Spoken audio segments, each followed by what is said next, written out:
page 81, Khotoumani Malacha Dalet, page 81. Kiktoret, la deuxième colonne. Kiktoret Boa Meod Meod. Parce que le Ktoret il est très élevé. L'encens c'est quelque chose de très élevé. L'encens qu'on fait sur le Tamikdash. Comme voir Bezoar Kadosh, le livret Rabbeinu Zal Harbe. Comme c'est écrit dans le Zohar et dans les paroles de Chachamim. Kilet Korbana Chaviva Kama Kuchavriku Kmo Ktoret. Parce qu'il n'y a pas une offrande qui soit si précieuse devant Akadosh Baruch Hu comme le Ketoret, comme l'encens. Aval Ikar Tikun Aktoret ou que chez Makridim Oto Karaoui qui dénoue les diacones. Mais le Ikar du Ketoret, c'est quand on l'amène comme il le faut, c'est-à-dire dans les lois qu'il faut, et par l'intermédiaire du Kohen. Vaz Aktoret Mechaper. À ce moment-là, le Ketoret, il est Mechaper, c'est-à-dire le Ketoret, l'encens, il a la force d'expier les fautes. Ketoret Maale Kol HaNetzotzot HaKadoshim She'im Ke'aklipot Kayadua. Parce que le Ketoret, il élève toutes les étincelles de Kedusha qui se trouvent dans les plus profonds des klipotes, c'est-à-dire dans les endroits les plus éloignés de la Touma.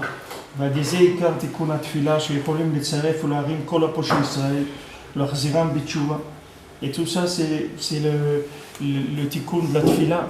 C'est pour ça qu'on fait attention de dire le Ketoret. On dit avant la tfila, on dit après la tfila.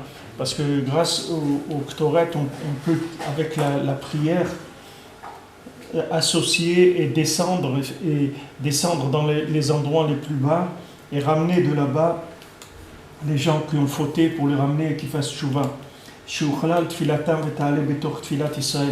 Que maintenant leur prière à ces gens-là qui sont éloignés, leur prière aussi elle s'inclut dans l'homme Israël, elle puisse s'élever.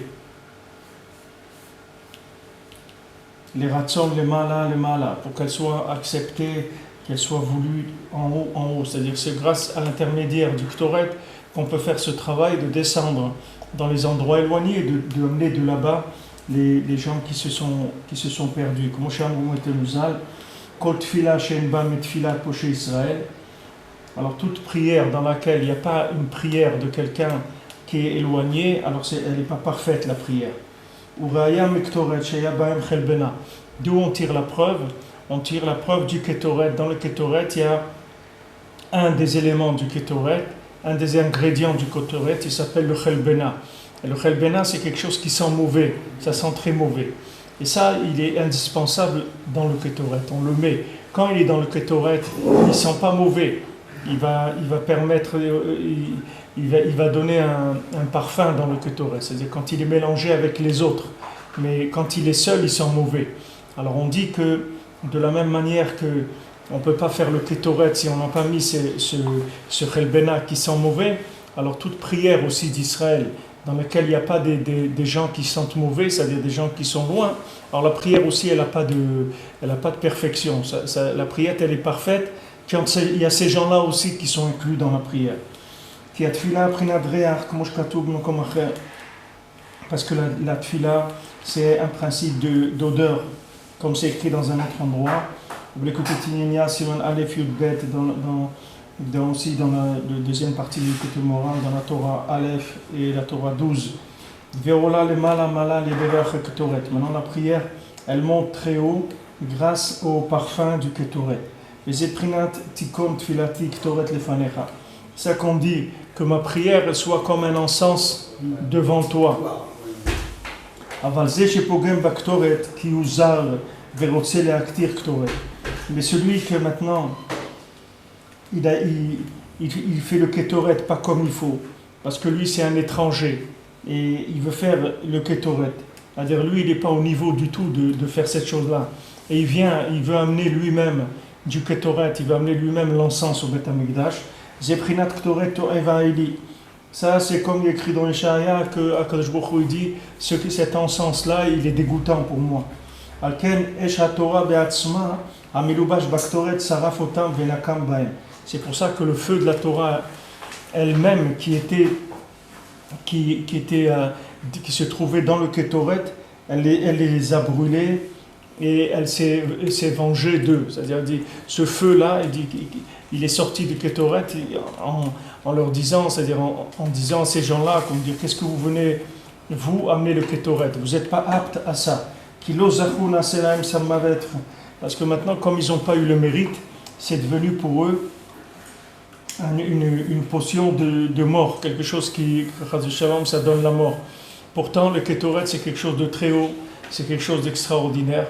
Mais quand maintenant cette chose-là, elle est faite par des gens qui ne sont pas aptes à pouvoir faire ce travail-là du Kétoret, alors non seulement que le Kétoret, il n'a pas cette fonction d'élever les prières, mais il les a tués, le Kétoret. Du feu, du Kétoret lui-même, il est sorti du feu pour les brûler.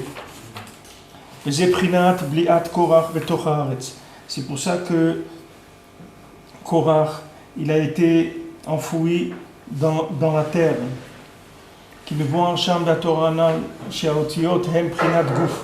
Parce qu'il est écrit dans la Torah en question, c'est-à-dire dans la Torah 31, que maintenant les lettres, c'est comme des corps. C'est-à-dire les lettres, c'est comme un corps qui est inanimé. Les lettres de la Torah, si on ne met pas des voyelles dedans, elles sont comme des corps qui sont inanimés. Maintenant, les voyelles, ce sont les âmes qui vont donner la vie aux lettres. Et maintenant, comment les voyelles se font? Par des vouloirs positifs. Que ça va dessiner les lettres en bien, ça va les assembler en bien. Maintenant, Korach, lui, il a été contre ce principe-là. C'est pour ça que Korach, il a été avalé par la terre de son vivant. Parce que maintenant, la terre et le ciel, c'est comme l'âme, le corps et l'âme. Le corps, c'est la terre, et le ciel, c'est l'âme. Alors quand on dit que le ciel et ce qu'il y a au-dessus, c'est le principe de la neshama, et maintenant la terre, c'est le corps. Ça, c'est le principe des lettres. La terre, c'est des lettres, et le ciel, c'est les voyelles.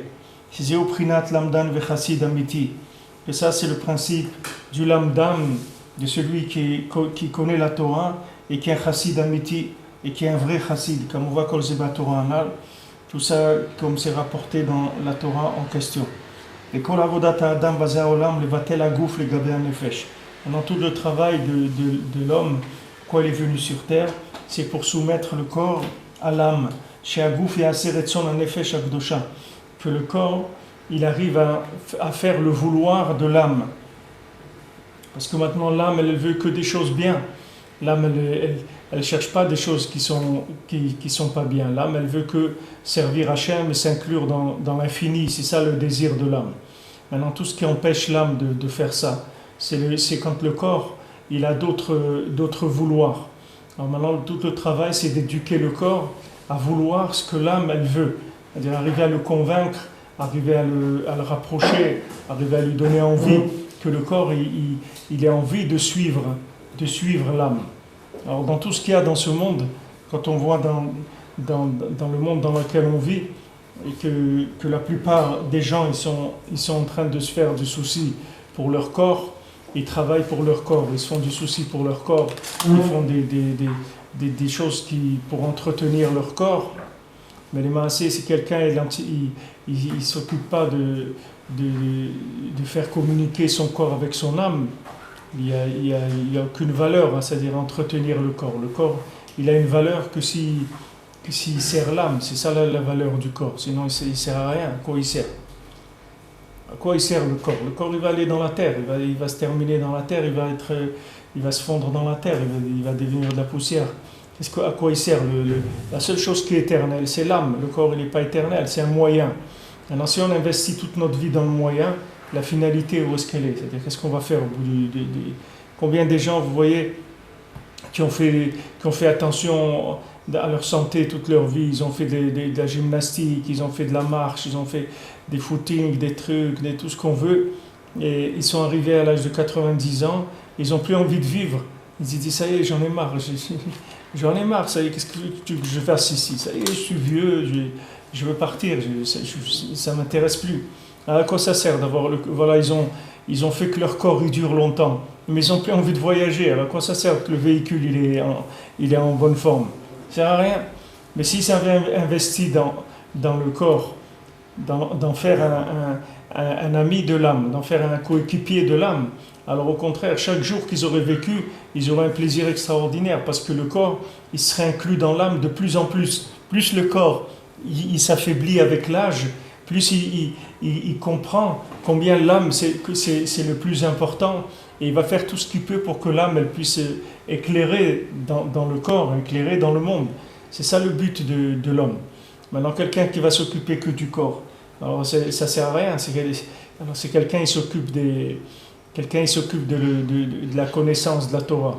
La connaissance de la Torah, c'est un corps, c'est pas une âme. La connaissance n'a jamais donné de la grandeur d'âme. La connaissance, c'est de la connaissance, c'est tout. C'est des enregistrements de données. Non, c'est pas ça qui donne la grandeur d'âme. Si maintenant cette connaissance, elle n'est pas liée avec un comportement qui est un vouloir sincère de s'inclure dans la vérité, mais ces lettres-là, elles n'ont pas de sens. Elles donnent rien du tout, parce que c'est des corps. Les lettres, c'est des corps. Vous voyez comment elles sont faites, les lettres. C'est que des barres et des choses, c'est des corps, c'est des morceaux, c'est comme des briques. Les briques, c'est pas une maison, c'est des briques. Il faut que vous leur donniez une forme, il faut que vous les assembliez, il faut que vous qu'il y ait un souffle qui rentre à l'intérieur pour arriver à leur donner quelque chose, une orientation. Sinon, ça va n'importe où. Le corps, il va aller dans n'importe quoi, il va faire n'importe quoi dans le monde. On va lui dire ça c'est bien, il va aller là-bas, ça lui plaît, ça l'intéresse. Maintenant, il faut avoir un derrière, un chemin dans lequel l'âme, elle peut communiquer avec le corps. Alors c'est pour ça que maintenant, Rabbeinu, il insiste tellement ici dans le vouloir, dans le développement du vouloir et dans l'expression du vouloir avec la parole. Il y a le vouloir en tant que potentiel et il y a l'expression du vouloir avec la parole qui lui va donner le mouvement dans le l'être, qui va donner le mouvement dans le corps, c'est-à-dire dans tout ce qui s'appelle le corps de la vie de la personne, que ce soit son corps mamash, ou que ce soit sa femme qui est comme son corps, ou que ce soit ses enfants qui sont considérés comme son corps par rapport à lui, puisqu'il en est responsable, ils font partie de lui-même, ou bien toute la partie de l'humanité qui dépend de lui, puisque les Maasé, il y a 600 000 âmes dans le âme Israël, dans le peuple juif, il y a 600 000 âmes, et ces 600 000 âmes, c'est les 600 000 lettres de la Torah. Dans le Sefer Torah, il y a 600 000 lettres. Maintenant, chaque juif, il a une lettre dans la Torah.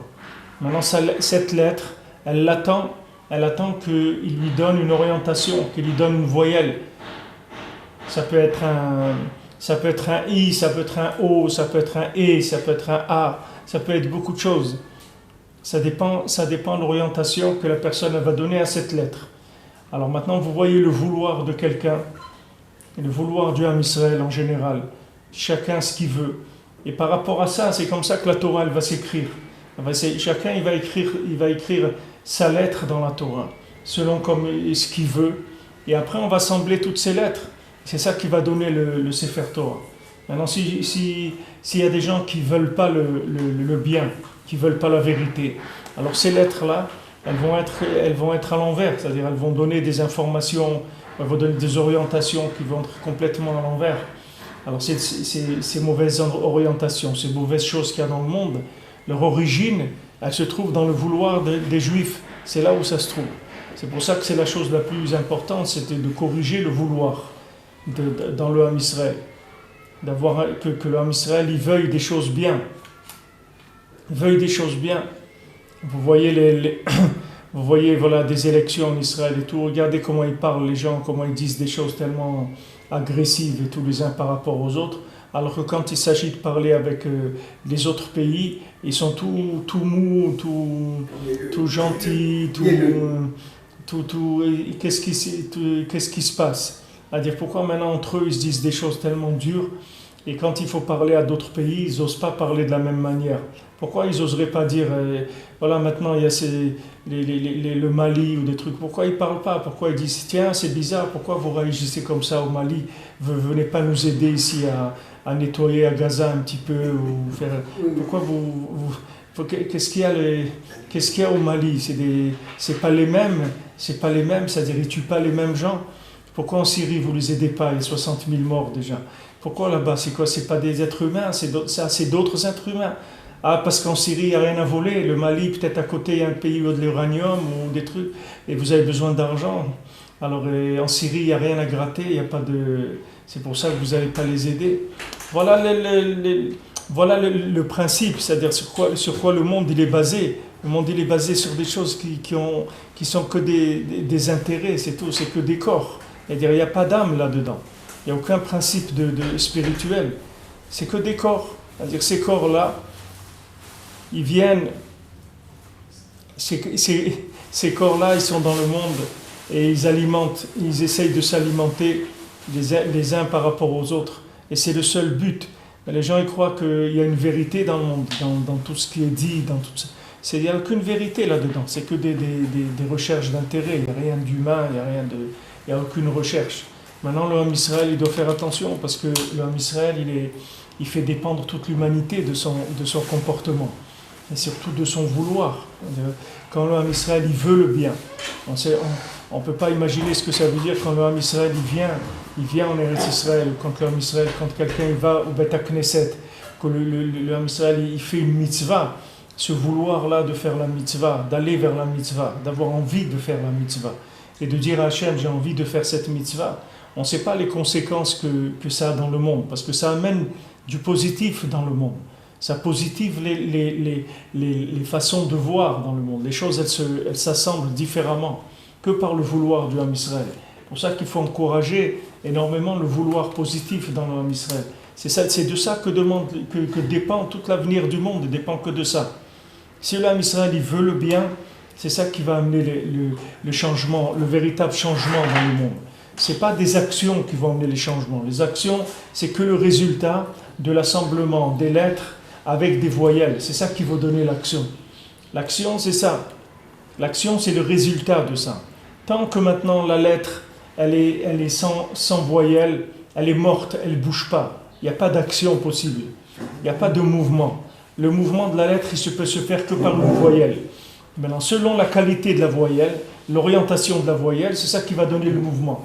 Si la voyelle, elle est le produit d'un vouloir positif, ça va donner une orientation positive.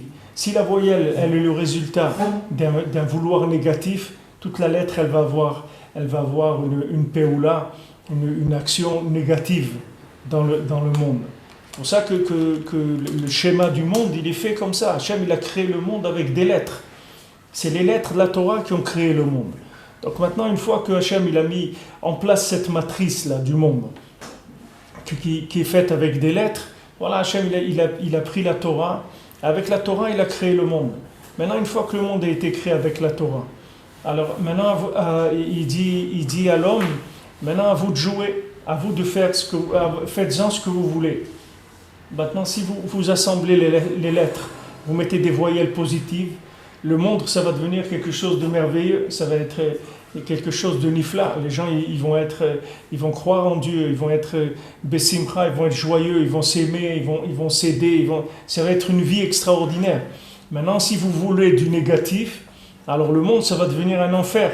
Mais sachez que c'est vous qui l'avez fait. Hachem, il a donné une matrice qui chacun, il fait ce qu'il veut avec. Chacun, il n'a qu'à faire ce qu'il veut. C'est ça le résultat. C'est pour ça que personne ne peut se plaindre de sa vie, je vous l'ai dit plusieurs fois, mais il faut le répéter parce que les gens ils ont tendance à râler, à se plaindre de leur vie. Il faut que chacun il sache que sa vie c'est le résultat de ce qu'il veut, de ce qu'il a voulu. Il ne faut pas qu'il en veuille à qui que ce soit, parce que chacun va lui montrer qu'il avait la possibilité de réussir dans tous les domaines. Dans tous les domaines. Parce qu'une lettre qui est dans la Torah, c'est une réussite en soi. Il n'y a pas de lettre dans la Torah qui n'est pas valable, ça n'existe pas. Que ce soit le Bet de Bereshit ou le Lamed de l'Aïné Kol Israël, ou toutes les lettres qui sont dans la Torah, chaque lettre c'est une réussite en soi. Il n'y a pas une lettre qui n'est pas réussie. Un individu qui n'est pas réussi, ça n'existe pas. Ça n'existe pas. Mais hein, il y a un individu qui a un Yud, il y a un individu qui a un Lamed, il y a un individu qui a un Aleph. Chacun il a sa forme à la base.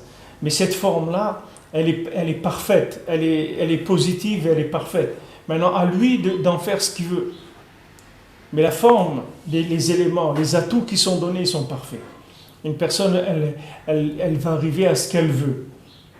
Même si quelqu'un, où est-ce que j'ai vu ça? J'ai vu un... Ce qu'elle veut, mais pas dans son vouloir, ce qu'elle veut par rapport à son vouloir. Mais par rapport à sa situation, si c'est une personne qui a grandi d'une famille de délinquants, de paumés, et qui n'a pas d'argent, dans son vouloir, il peut être bien dans sa vie et être content d'où il est et tout ça, mais peut-être au niveau de la situation physique où elle est, elle reflète toujours pas elle reflète pas peut-être pas son vouloir parce que peut-être il est bien tel qu'il est, mais au niveau de la situation réelle par rapport à une personne qui voit ça de l'extérieur, elle peut pas être parfaite. La situation, elle n'est pas parfaite parce que maintenant, la situation, elle est le résultat de vouloirs qui sont mitigés, il y a des mélanges de vouloirs.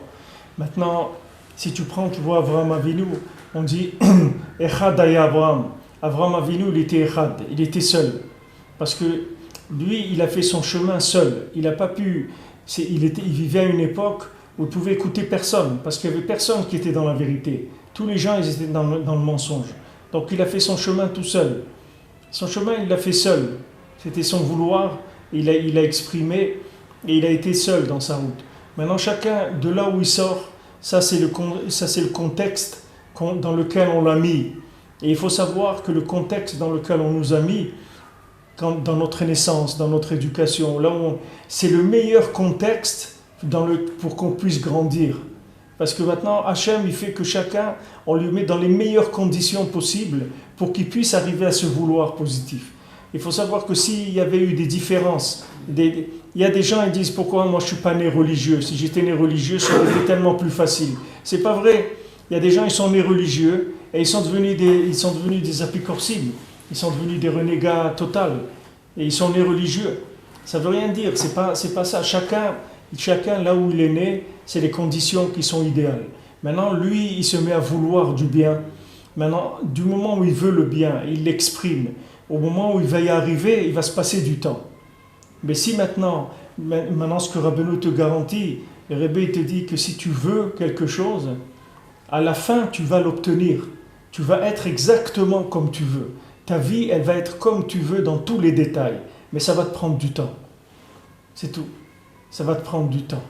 Alors la plupart des gens, quelle est l'erreur du monde? Je vous les ai dit déjà ça, mais c'est l'erreur que les gens, à un moment, ils arrêtent de vouloir, parce que leur vie, elle est tellement différente de ce qu'ils veulent, que maintenant, ils veulent plus. Ils disent, bon, puisque c'est comme ça, qu'est-ce qu'on peut faire? Mais non, c'est une erreur. Parce que sache que ton vouloir, il est au-dessus de toutes les réalités. De tout ce qui est le contexte comme tu le vois. C'est pas le contexte qu'il faut regarder. Ce qu'il faut regarder, c'est ce que tu veux. C'est ça ce qui compte. Rabbi nous dit avec une parole de prière, tu peux faire même qu'un fusil, il puisse pas tirer de balles. Même un fusil. Combien on a vu ça dans les camps de concentration, des fois, des Allemands qui sont venus devant des Arabanim avec un pistolet. Quand ils ont voulu tirer, le pistolet ne marchait pas. Pourquoi? Parce que le dibour d'un juif, l'expression de son vouloir, c'est quelque chose qui change toutes les données du monde. Ça change toutes les données de la matière. Ça change toute la logique apparente du monde, ce qu'on veut. Maintenant, entre ce qu'on veut, le moment où on veut, et le moment où ça va se réaliser, il y a une guerre, il y a une lutte. Mais cette lutte-là, il faut savoir où elle se trouve.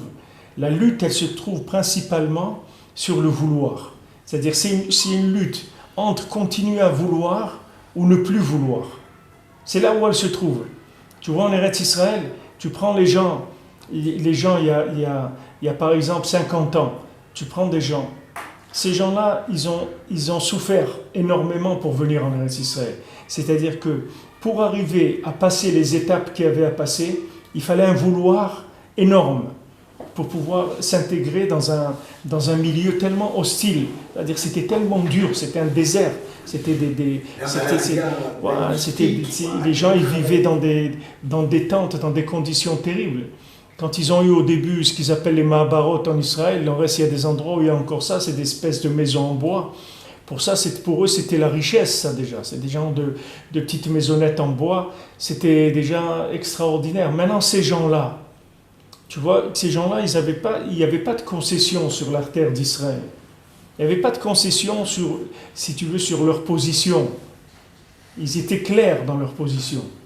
C'est-à-dire que si maintenant ils étaient attaqués, ils réagissaient jusqu'au bout, comme il faut le faire. Mais une fois que maintenant les situations, elles sont devenues plus faciles. C'est-à-dire que maintenant, le fait de venir en Israël, c'est plus facile. Le fait de vivre en Israël, c'est plus facile. Cette facilité, elle fait que quoi? C'est qu'il y a besoin de moins de vouloir pour pouvoir obtenir la chose, puisqu'elle est plus facile, la chose. Tu as besoin moins de vouloir. Maintenant, le fait que tu as besoin de moins de vouloir, automatiquement, tu vas y tenir moins aussi à la chose. Parce que la chose, elle est venue facilement. On dit que les choses qui viennent facilement, on dit que l'argent qui est facilement gagné, il est facilement dépensé. Maintenant, quelqu'un qui gagne son argent difficilement, c'est-à-dire il a des heures de travail, etc. Maintenant, tu lui proposes d'acheter une bêtise, il ne va pas l'acheter. Parce que lui, quand il regarde quelque chose, il dit ça fait 8 heures de travail, 15 heures de travail, etc. Il dit est-ce que je vais mettre 15 heures de travail pour acheter un truc comme ça? Non, je ne suis pas d'accord. Mais maintenant, quelqu'un qui gagne l'argent facilement, il dépense facilement. Alors, quelqu'un où il a fallu moins de vouloir pour obtenir cette situation. Alors maintenant, qu'est-ce qu'Hachem fait? Hachem il demande moins de vouloir pour donner aujourd'hui. Pourquoi? Parce que les gens ils sont faibles en vouloir. Donc Akadosh Baruch Hu, qu'est-ce qu'il fait? Il dit ok, tu veux un petit peu, alors je te donne, à peine si tu veux un petit peu, je te le donne déjà. Je vais pas t'exiger le vouloir qu'il y avait avant. Maintenant tu veux étudier la Gemara, voilà, je te donne la Gemara en français. Étudier la Gemara traduit en français. Ok, on te facilite. Voilà, c'est facile pour toi. Alors voilà, vas-y, allez, fais-le. Mais d'un autre côté, tu vas voir que la personne, elle va attacher moins de valeur à la chose. Parce qu'elle n'a pas autant de vouloir derrière. Celui qui a voulu beaucoup, avant d'obtenir la chose, elle a une valeur très très grande. Elle a une valeur énorme à ses yeux. Et tu vas pas le changer comme ça, tu ne vas pas lui enlever facilement. Aujourd'hui, voilà, il y a des gens qui se disent, bon, il faut donner une partie des territoires, ou il faut donner une partie de sa vie pour ça ou ça. Mais il y a des gens, ils ne donneront jamais une partie de leur vie. Parce qu'il y a un vouloir très très fort derrière. Ils ne donneront pas. Ils disent, moi je ne donne pas des territoires. Moi cette terre-là, c'est la terre de mes ancêtres, c'est la terre que je me suis battu pour cette terre. Je ne vais rien donner du tout. Une fois, ils ont demandé au Chafetz Chaim de donner du mérite de son étude pour quelqu'un qui était malade. Alors il a dit, bon, je vais réfléchir, je vais vous dire. Alors il a dit, voilà, je donne un quart d'heure. Il a donné un quart d'heure de son étude pour quelqu'un qui était malade. Alors on lui dit, c'est tout, vous donnez qu'un quart d'heure. Il dit, combien tu veux que je te donne? Tu sais ce que c'est un quart d'heure de l'étude du Chafetz Chaim? C'est énorme. Mais avec quelqu'un d'autre qui vient, il te dit, mais prends 2 ou 3 heures, je te donne une semaine si tu veux. Prends un mois de limoud, un mois, je te les donne. Pourquoi? Parce que ça, pour lui, ça n'a pas de valeur. Ça n'a pas la valeur que ça pour le Chafetz Chaim. Parce que lui, le Chafetz Chaim, quand il vient étudier, il vient avec un vouloir qui est énorme. Ce vouloir, et c'est lui qui va donner la valeur de la chose. C'est le vouloir qui donne la valeur de la chose. Une chose, tu n'as pas voulu, elle n'a pas de valeur. Elle n'a pas de valeur. C'est ça, qu'est-ce qu'on dit les enfants gâtés? Pourquoi tu dis des enfants qui sont... Qu'est-ce que ça veut dire des enfants gâtés? C'est des enfants, ils n'ont pas voulu. Tout ce que tu leur as donné, tu leur as laissé même pas le temps de vouloir la chose que tu leur as donnée déjà. Dès qu'à peine ils ont dit, ah, j'aimerais bien un tout petit vouloir, la moindre allusion d'un vouloir, tu as déjà donné la chose. Alors tu ne sais pas que maintenant, quand tu donnes la chose sans vouloir, la chose n'a pas de valeur. La chose n'a qu'une valeur, parce que maintenant, la personne, elle n'a pas voulu cette chose-là. Laisse-lui le temps de le vouloir. Laisse-lui le temps de mettre une âme dans cette chose-là. Il faut une âme dans la chose. Il faut que la chose elle soit vivante, qu'elle ait une valeur. Une fois que la chose elle est vivante, qu'elle a une valeur. Alors maintenant, c'est autre chose. Comme quelqu'un il m'a raconté cette semaine. Alors il dit, il dit lui, il a un enfant unique. Maintenant il parlait avec quelqu'un, il lui dit mais pourquoi ton fils tu l'envoies pas avec l'autobus à l'école? Et il dit combien toi tu as d'enfants? Il dit moi j'en ai 9. Il dit moi j'en ai qu'un seul. Je peux pas l'envoyer en autobus à l'école. Je peux pas. Je peux pas mettre mon fils, un petit garçon, un petit bambin dans l'autobus comme ça. Je peux pas faire ça. Je peux pas le mettre dans le tramway, un petit bambin comme ça, en sachant ce qui se passe et tout. Toi, tu en as 9. Bon, c'est pas la même chose. C'est pas la même approche. Ah, parce que celui qui a un, il a un vouloir qui est énorme par rapport à cet enfant. Tout son vouloir, il s'est concentré sur un enfant.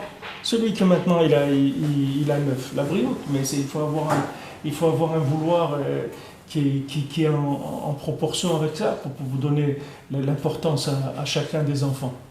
Il faut un vouloir énorme derrière pour que chacun ait sa place. Maintenant, dans la vie, la réalité, elle n'existe pas. Il n'y a pas de réalité. La réalité, c'est ce que tu veux. C'est ça la réalité. Ce n'est pas le contexte dans lequel que tu te trouves. Ce qui compte, c'est maintenant qu'est-ce que toi tu veux. Ne t'occupe pas maintenant. Tu rentres dans une pièce, tu vas voir qu'il y a un remue-ménage total dans la pièce, tout est à l'envers. Qu'est-ce que tu veux, toi? Si toi, tu veux arranger, tu vas mettre, le temps que tu vas mettre, cette pièce-là, elle va être en place. Tu vas tout mettre, tout ranger, tout nettoyer, etc. La chose va être impeccable. Maintenant, ce qui compte, c'est que tu vois, toi, ce que tu veux. Ce qu'il faut changer, c'est son vouloir. Éduquer, c'est son vouloir. C'est ça la base de la tchouva. C'est ça la base du bonheur, c'est d'avoir le vouloir qu'il faut. Une fois que tu as le vouloir qui est valable, que tu as trouvé ce qu'il fallait vouloir sur terre, tu peux t'estimer très très heureux. Tu peux t'estimer très heureux parce que tu es déjà engagé dans quelque chose qui va t'amener vers une vie bien meilleure. Maintenant, le contexte dans lequel tu es, c'est un contexte momentané. Il est passager. Ne regarde pas le contexte. Le contexte, maintenant, c'est ce qu'il est par rapport à beaucoup d'éléments. Mais ce qui va mettre en place tous les éléments, c'est ton vouloir. C'est lui qui va diriger les éléments. Puisque maintenant, toi, tu es une lettre dans la Torah. Cette lettre de la Torah, elle attend d'avoir une voyelle pour être orientée. Donc ton vouloir, il va mettre la voyelle dans la Torah. Une fois qu'elle va mettre la voyelle dans la Torah, elle va avoir un sens, la lettre. Ça y est, elle a une prononciation déjà. Elle a un chant déjà. C'est O, I, A. Tu peux déjà la chanter, la lettre. C'est déjà autre chose, complètement. Déjà, elle a déjà un nigoum. Elle est vivante, c'est autre chose complètement. Tandis qu'avant, c'était une lettre qui était morte.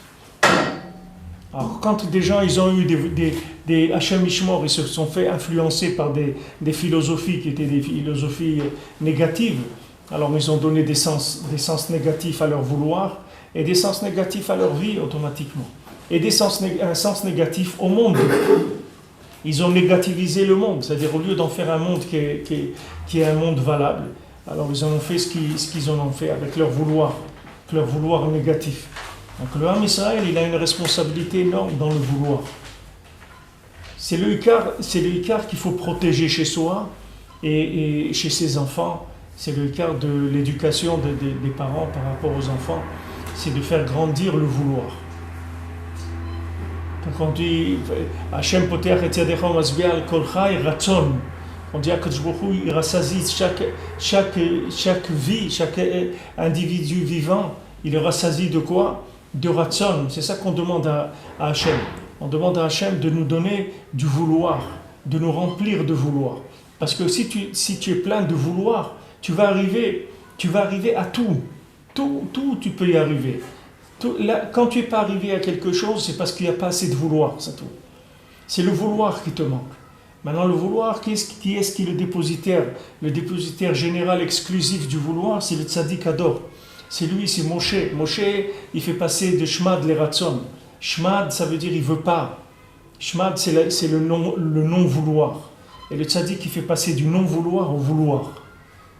Et à Koshken, que quelqu'un qui veut déjà, il peut augmenter son vouloir encore plus. Alors, chaque fois qu'on fait des conseils du tzaddik, qu'on applique ce que le tzaddik il nous dit de faire, Beikar la Edbodedout, Rabbeinu il appelle la Edbodedout les Kisufim, le vouloir. C'est ça qu'il appelle Rabbeinu la Edbodedout.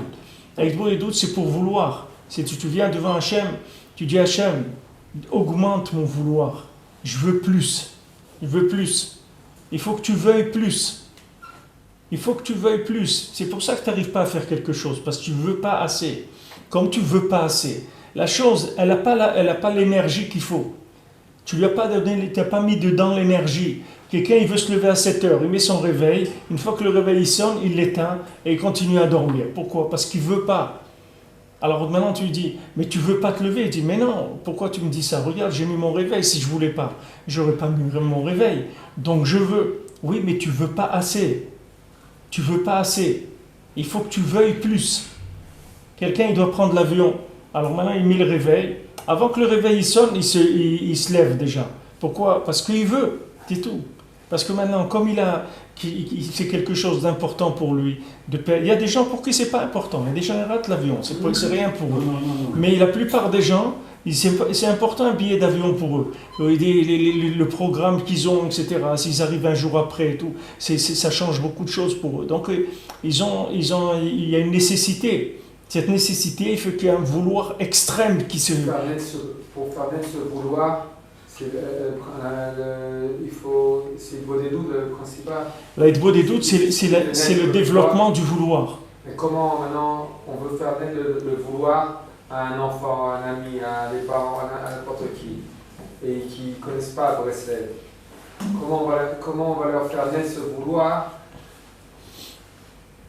Comment on va arriver à faire naître ce vouloir-là? Alors ce vouloir, il y a plusieurs méthodes. Pour la plupart des gens, le vouloir, il se déclenche quand tu vas faire aimer la chose.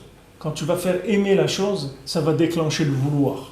C'est ça que je veux. C'est-à-dire tachès. Je veux faire aimer, comment je vais le faire aimer? Tu vas faire... Quelqu'un qui ne connaît pas Breslev maintenant, qui a un vouloir de ce monde-ci, qu'est-ce que je vais faire pour lui faire vouloir avoir du vouloir? Alors tu vas l'intéresser, tu vas lui présenter cette chose-là comme étant quelque chose qui va déclencher chez lui un intérêt. Cet intérêt-là, qui va lui montrer que c'est quelque chose de plus important que ce qu'il a l'habitude de voir tous les jours.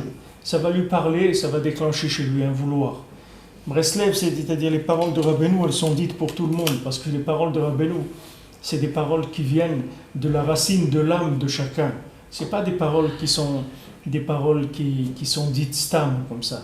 Chaque parole du Rebbe, chaque fois que le Rebbe dit une parole, n'importe quel livre, n'importe quelle chose que le Rebbe a dit, c'est collèle toutes les Neshamot Israël. C'est-à-dire que maintenant, quand quelqu'un, tu lui dis une parole de Breslev, et bien c'est lui qui parle. C'est pas toi qui parles, c'est lui qui parle. C'est-à-dire, lui, il va s'identifier exactement à ce que tu es en train de lui dire. Pourquoi?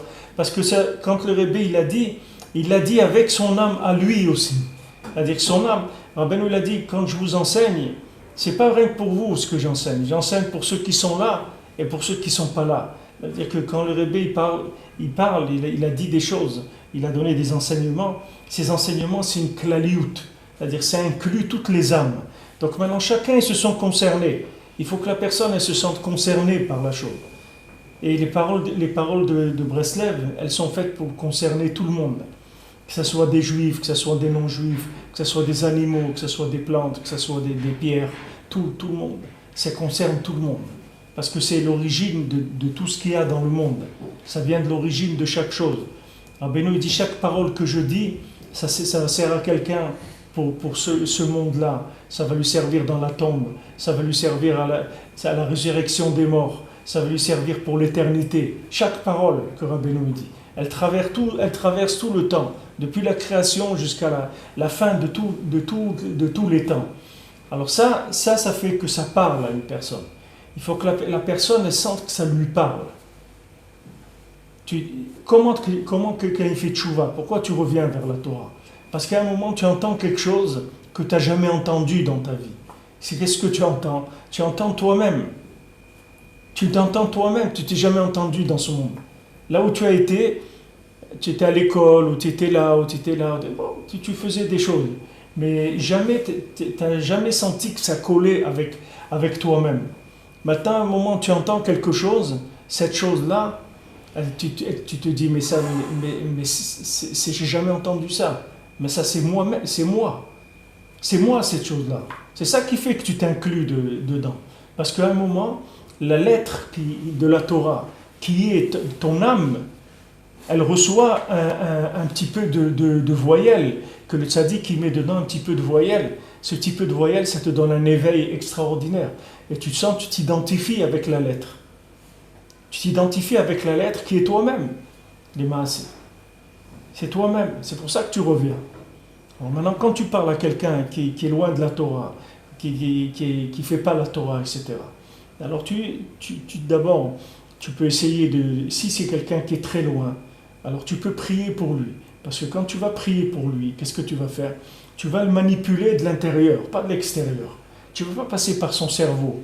Tu ne vas pas passer par son cœur, tu vas passer par son âme. Tu vas commencer à travailler sur l'âme. C'est-à-dire que maintenant, tu vas donner une pièce à la tzedaka pour lui. Tu vas prier pour lui, tu vas faire des teilim pour lui.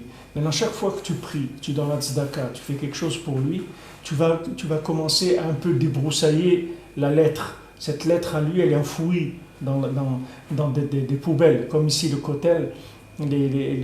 Les Arabes, ils avaient l'habitude de couvrir le kotel avec les poubelles. Ils avaient un minag qu'il faut jeter toujours les poubelles là-bas. Alors quand ils sont... de série, Quoi? Ils venaient de la série pour jeter. Ouais, ils avaient un minag de mettre les poubelles, donc le kotel, il ne se voyait pas, il était couvert de poubelles. C'était l'endroit où ils jetaient leurs poubelles là-bas. Et jusqu'à qu'il y avait je ne sais pas, c'est un Turc, un roi turc ou autre, qui a commencé à découvrir le kotel, etc. Maintenant, chacun dans le monde, on lui a jeté des poubelles. Il a été à l'école, on lui a jeté un sac de poubelles sur la tête. Et les trucs, il a été dans une salle de sport, on lui a jeté des sacs de poubelles. Il a été dans une boîte de nuit, on lui a jeté encore un sac de poubelles sur la tête. Là-bas, on lui a jeté. Ah, maintenant, lui, sa lettre, elle est enfouie dans des poubelles. Maintenant, quand tu parles avec lui, il ne sait pas de quoi tu parles. Il ne sait même pas de quoi tu parles. Il faut traverser des couches et des couches de poubelles pour arriver à trouver un petit peu la lettre, déjà la forme de la lettre de cet individu-là. Maintenant, qu'est-ce que tu vas faire?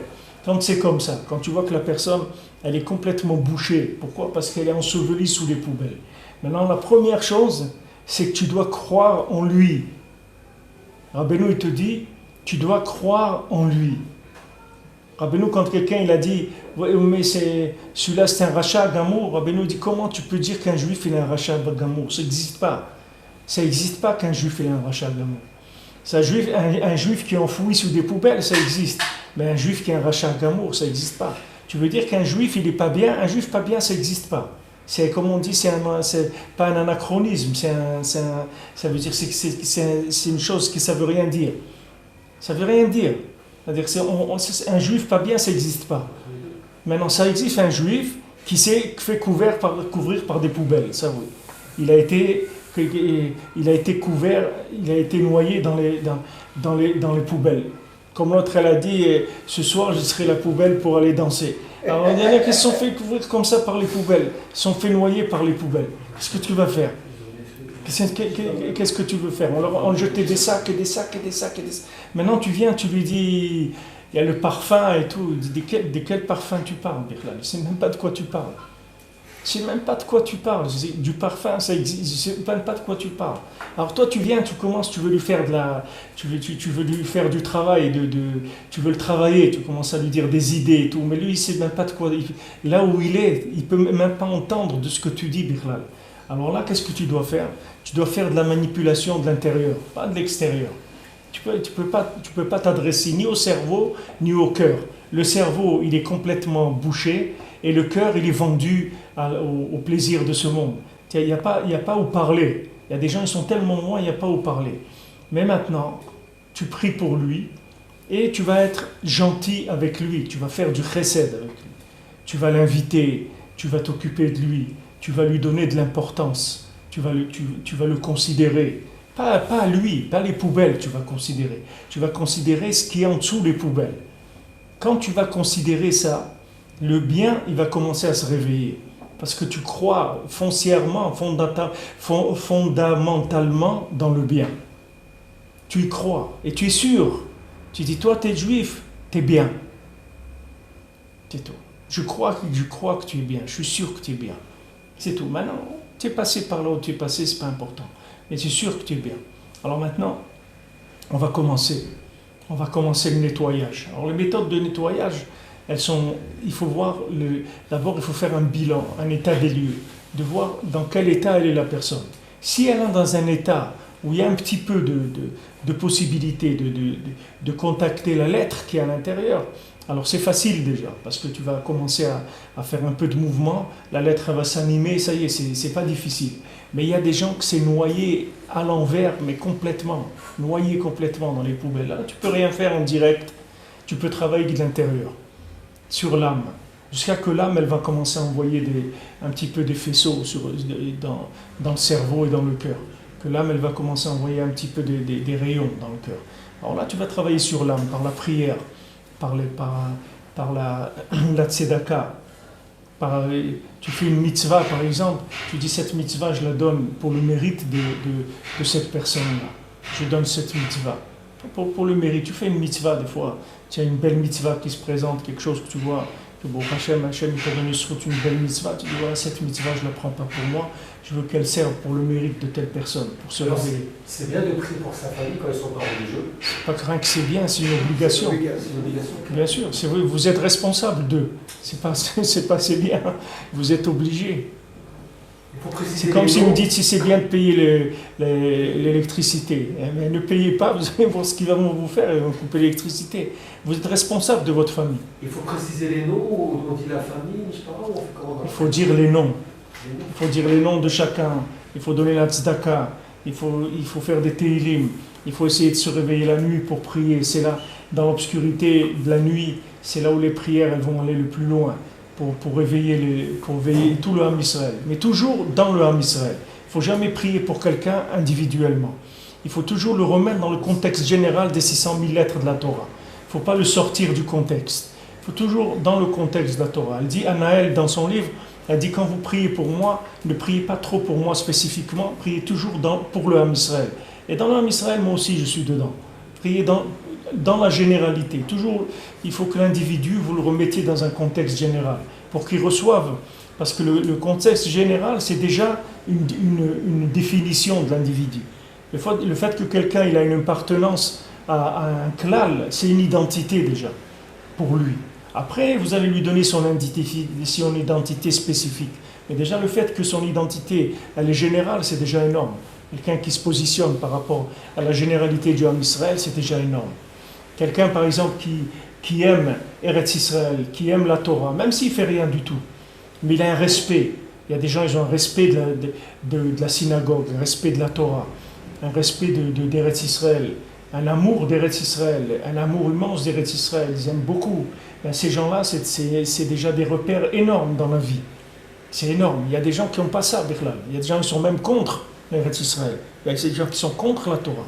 Alors ces gens-là, c'est sûr que les poubelles, il y a plus de couches de poubelles, c'est tout. C'est pas, eux, ils sont bien. Seulement, on a ajouté plus de couches, c'est tout. Alors maintenant, il faut aller chercher plus loin. Alors maintenant, vous ne pouvez pas parler avec la personne. Vous parlez avec son âme. Vous parlez avec son âme. Vous donnez à son âme. Vous faites des mitzvot pour lui.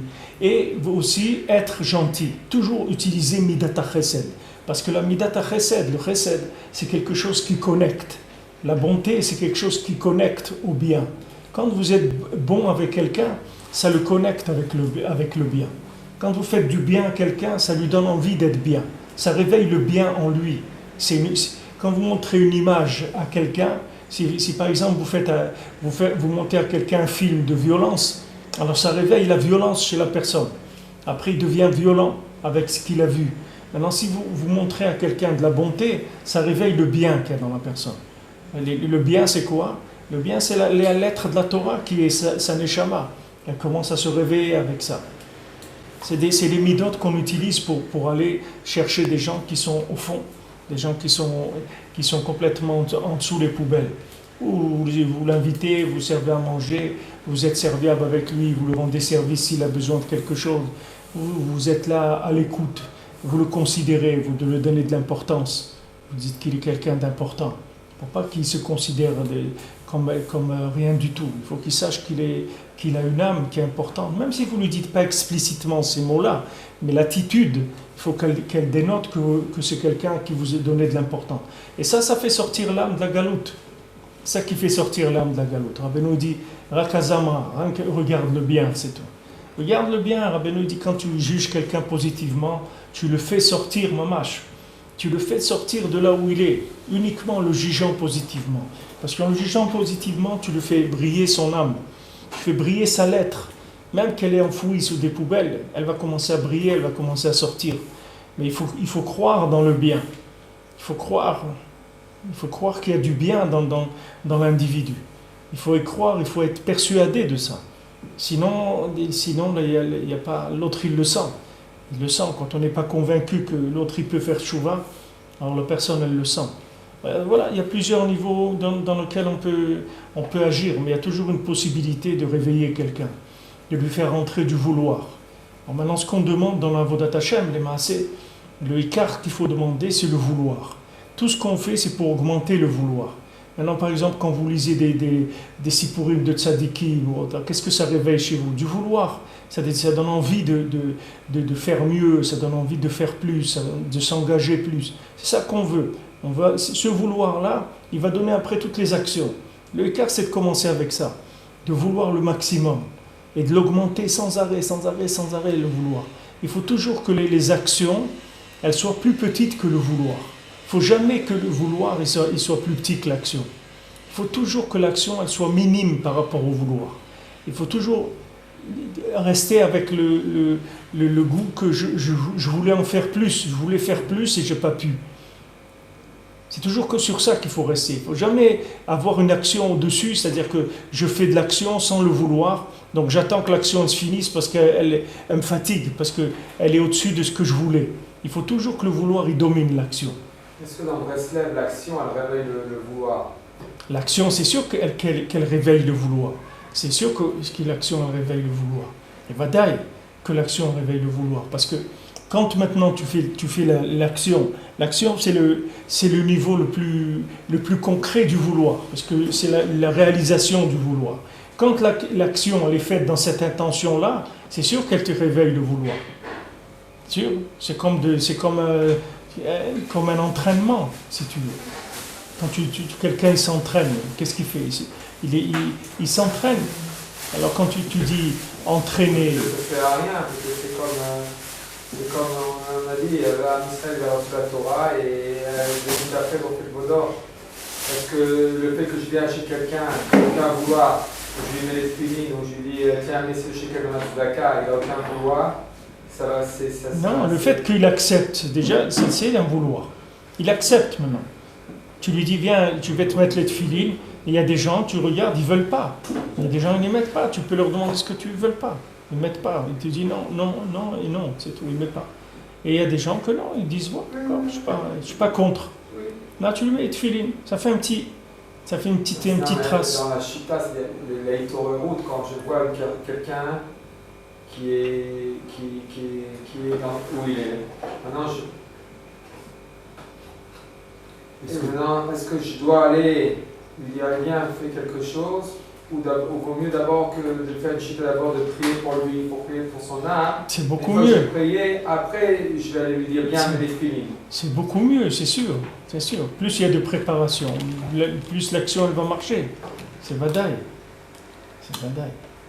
Si maintenant, tu as une possibilité de faire une bonne action à quelqu'un, mais sans être copain avec lui, ou bien tu as une possibilité d'être copain avec quelqu'un sans lui faire une bonne action, il vaut mieux que tu sois copain avec lui. Parce que quand tu vas être copain avec lui, tu vas lui faire beaucoup d'actions après. Tant qu'on n'a pas prié pour l'âme du peuple des Juifs, c'est le fait d'un coup on fait un fait accompli. Il y a des gens, allez, viens, fais ça Shabbat, mets les tefilines, tout ça. Et on sait que ça peut créer deux sens, ou un non-vouloir ou un vouloir. Ouais. C'est vaut mieux d'abord aller dans... Ça dépend à qui tu t'adresses. Si tu t'adresses à des gens qui ont une certaine maturité, si tu t'adresses à des gens que les couches de poubelle ne sont pas trop épaisses, alors quand ils vont goûter à quelque chose, ça va réveiller chez eux le goût du bien.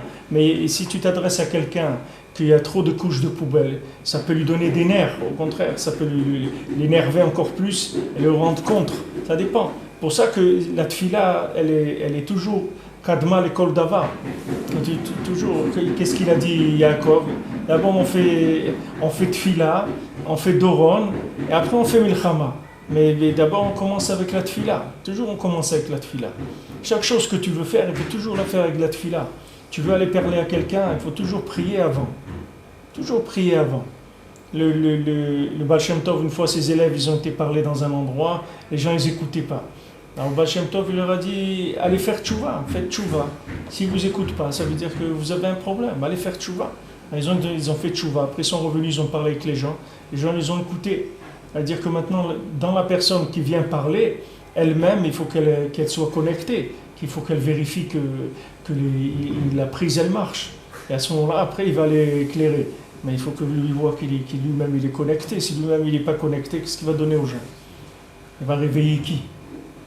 C'est vadaï que plus il y a de la achana, et je vais te dire encore plus, dans ce que tu demandes là, il y a un niveau où tu peux prier pour le Ham Israël, tu peux prier pour que les gens ils fassent tchouva, et avec ça, tu as tout fait déjà. Et après, tu ne vas pas t'occuper du service après-vente. Après, c'est d'autres gens qui vont le faire, c'est pas toi qui vas le faire. C'est pas obligé que c'est toi qui vas le faire. Tu peux prier pour quelqu'un, que maintenant tu as envoyé de l'énergie dans son âme. On lui a donné des mérites. Grâce à ça, ta prière, on va réveiller son âme. Et cet éveil de l'âme-là, elle va se réaliser après dans l'action par quelqu'un d'autre. C'est même pas toi qui va avoir besoin de faire ce travail-là. En quoi ça c'est bien? C'est que tu peux produire beaucoup plus. Tu peux faire beaucoup plus. Parce que maintenant, si tu t'occupes de réveiller des âmes, tu vas faire beaucoup plus. Si c'est ton travail, tu vas arriver à faire beaucoup plus de gens, rapprocher beaucoup plus de gens que si tu vas dans l'action. Parce que quand tu vas dans l'action, tu rentres dans le niveau le plus bas, et là-bas, ça prend beaucoup plus de temps et beaucoup plus d'énergie. Tandis que maintenant, quand tu pries, ça va à des niveaux.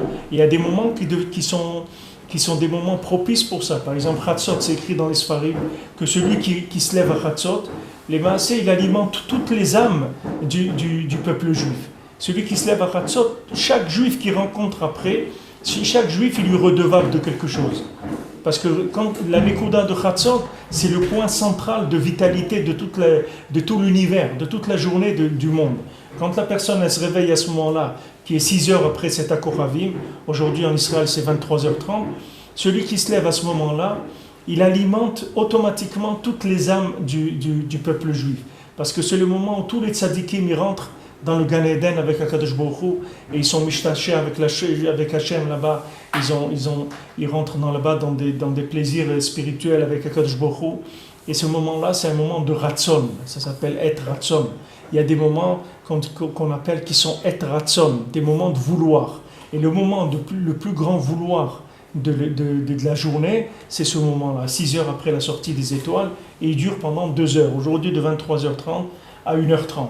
Maintenant, celui qui se lève à ce moment-là, c'est écrit que toutes les âmes du Ham Israël, ils lui deviennent redevables. Ils sont tous, il devient un crédit pour le Ham Israël. C'est-à-dire tout le monde lui doit après. Parce que c'est lui qui a alimenté en vouloir tout le Ham Israël. Grâce à cette chose-là, c'est-à-dire grâce à cet éveil qu'il a fait à ce moment-là de Chatzot, ça va lui amener pour lui, c'est sûr, mais il va devenir un fournisseur mondial de vitalité et de vouloir. Maintenant, lui, il est chez lui, il est là dans son Beth Knesset, il est là où il est, il fait son petit travail. Mais ce travail-là, il est très très puissant. Après, maintenant, dans la journée, il va y avoir des gens qui vont faire le travail. Après, il y a des gens qui sont des bâtisseurs, des constructeurs, des gens qu'ils vont s'occuper de toute la construction. Mais lui, il va s'occuper de trouver les financements, les investisseurs pour amener ce qu'il faut pour faire. Après, il y a des gens qui vont faire. Il faut faire quoi à ce moment-là, à 23h30? Pardon? En ce moment, à notre heure, à 23h30, il faut faire quoi exactement?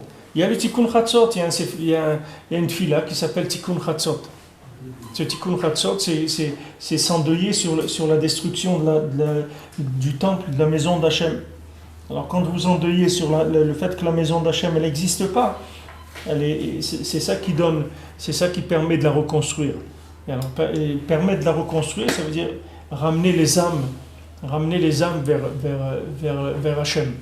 Et avec ça, vous faites des centaines de gens, ils font tchouva, vous n'avez même pas besoin de leur parler. Parce que vous avez directement accréditer leurs âmes. Vous n'avez pas besoin de parler avec eux. Il y a d'autres qui vont s'occuper de parler avec eux et de faire le travail sur le terrain. Ça, c'est le plus rentable, au point de vue investissement de temps et d'énergie. Le plus rentable, c'est ça. Il n'y a pas plus rentable que ça dans Avodat Hashem.